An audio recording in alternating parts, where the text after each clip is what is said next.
Лани делчевци и каменичани набавиле за огрев 36.000 метри кубни дрва, од кои 10.000 метри кубни се набавени од државни шуми, односно преку Делчевската подружница на Македонски шуми. За затоплување на домовите сите порачани количини се доставени заклучно со ноември, информираат од подружницата Голак Делчево. Во приватни шуми се поднесени вкупно 1712 барања и извршена вкупно ознака на дрвна маса од 26.000 метри кубни. Истата е и искористена од страна на собствениците на приватни шуми.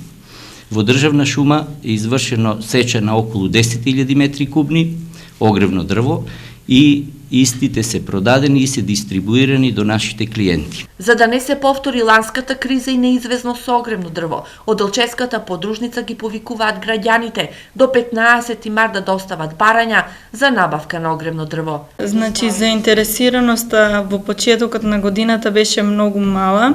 Точно поради тоа го упатуваме овој повик со цел навремено да ги достават апликациите, да се склучат купопродажни договори и ние навремено и транспарентно да ја доставиме огревното дрво до граѓаните да бидат снабдени за тековната 2016 година. Огласот објавен деновиве предвидува плаќање на договореното огревно дрво на 8 рати за физички лица кои припаѓаат на ранливите категории, инвалиди и пензионери, а останатите на 5 рати.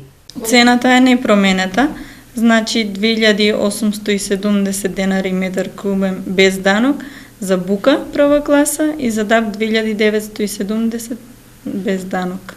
За третата класа е 2250 денари без данок. По редовниот ценовник на ЈП Македонски шуми. Лани испораката на огревното дрво до населението доцнеше, со што се создаде недостиг на огревно дрво на пазарот, што значеше и скок на цените на дрвата за огрев, кои се продаваа и за повеќе од 3000 денари. Инаку лани во рамките на акцијата Гора на територијата на Делчево и Каменица се одземени 100 метри кубни дрва поради бесправна сеча и несоодветни документи.